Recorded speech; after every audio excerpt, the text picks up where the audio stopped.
I'm going to, after it's a bit intimidating to talk after such people before me. First, I apologize for my accent. I hope that everybody can understand me.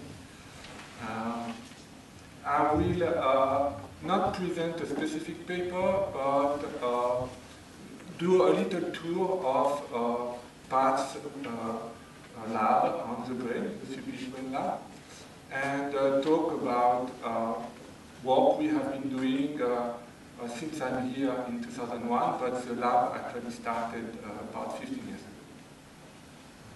And I will go rather superficially, because other members of the lab are going to talk in more detail. So, quick tour of the lab. So, what is the Suppes brain lab? The Suppes brain lab is mainly studying recordings of the brain.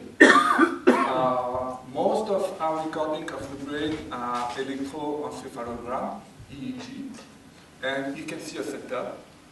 That's a new setup with a lot of electrodes, but we used to work with more older setups before with only 31 sensors. Just a view picture. And I'm going to show data. So this experiment was a subject seeing on a screen either a sign stop, a big sign stop, or hearing the word go. With no, I put the word go because to show you, but it was purely auditory, and it was actually part voice. And you can see the recording of the brain waves. This is EEG. And you can see visually that actually the presentation of the stimulus does have some impact on the EEG. What's not surprising, because the brain has to deal with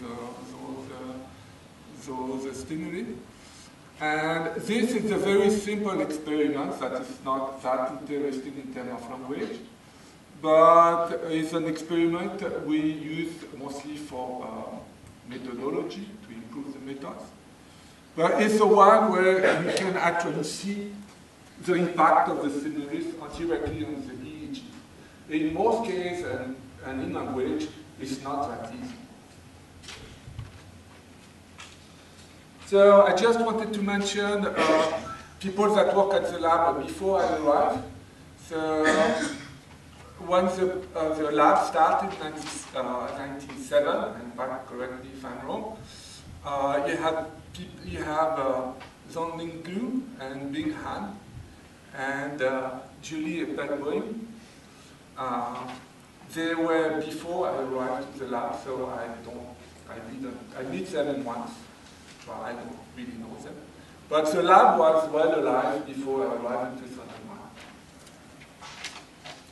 So I have only one slide on the method, and I'm going to skip all the math. How do we analyze the data, the EEG data? It's in general in two steps, two main steps.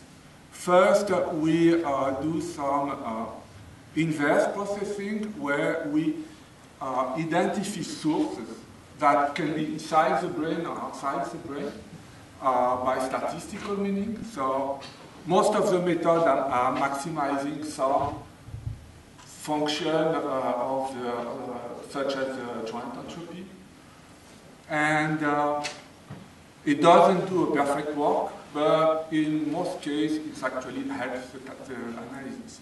And then we use a variety of methods for classification, from the very basic ones to more advanced regression methods or nonlinear methods.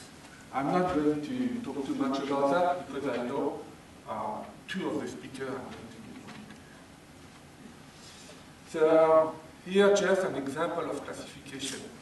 So here you have the stimulus.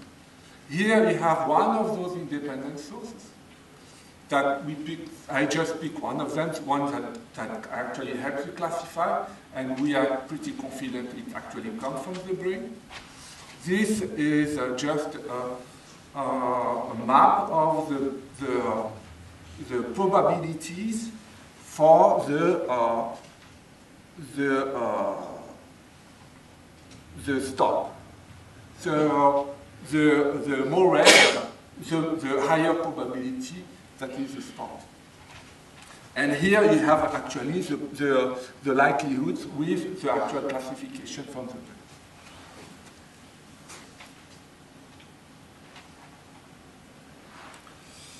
So you see that in this experiment, we are able to classify at a high rate. In some subjects, we actually get 100% classification rate on unseen data. So we set the model, the parameter of the model in a set of data, and we test it on an unseen set of data. So the result you have here are on unseen data. And this one is not 100%, but is more than 90%. And you can see that when you have a visual stimulus, we have something consistent with the visual cortex, that is at the back of the head. And when you have an auditory stimulus, it's less clear. The auditory cortex is on the temporal side of the head. So this is just an illustration of the method we are using. So I'm going to talk about some results. So actually, the first paper I worked at the lab was not EEG, but MEG. So it's a magnetic version of EEG. We did not do a lot of it because it's a lot harder and a lot more expensive to run this experiment. And we had an experiment with 9 words. First, second, third, yes, no, right, left, here, there. And we got a fairly good rate for 9 class classification. And for some of the pair, we were close to 100%. Over, if my memory is correct, close to 1,000 tries. Here you can see average tries and a single tries of the best independent source. And this is the classification of all the pairs. I have to say, when I arrived to the lab in 2001, or when I met Patrick in Paris in 2000, and the brain classification, and I remember he showed me a couple of the papers of the lab.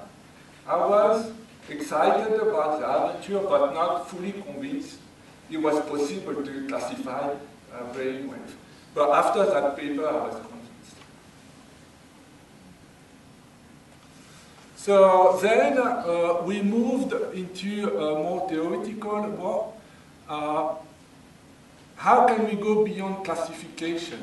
There is a limit of what we can actually say about the classification rate itself. So when we interact with people or with objects, with anything in the external world, for example, language has some structure, grammatical rules, syntactic rules. Colin talked about semantics. How can we, obviously the brain manage both in reception and in production, at least for speech. How can we see if we can find in the EEG? And for that, we use previous work of Pat on isomorphism and the theory of measurements and partial orders to set up a theory on how to find or to show isomorphism between the world of the stimulus and what we see in the EEG. We don't have access direct to the brain, but we see the EEG. Can we find some isomorphism between some of the stimulus, for example language, and what we see on the EEG, and how to provide evidence? So I'm going to skip. Colin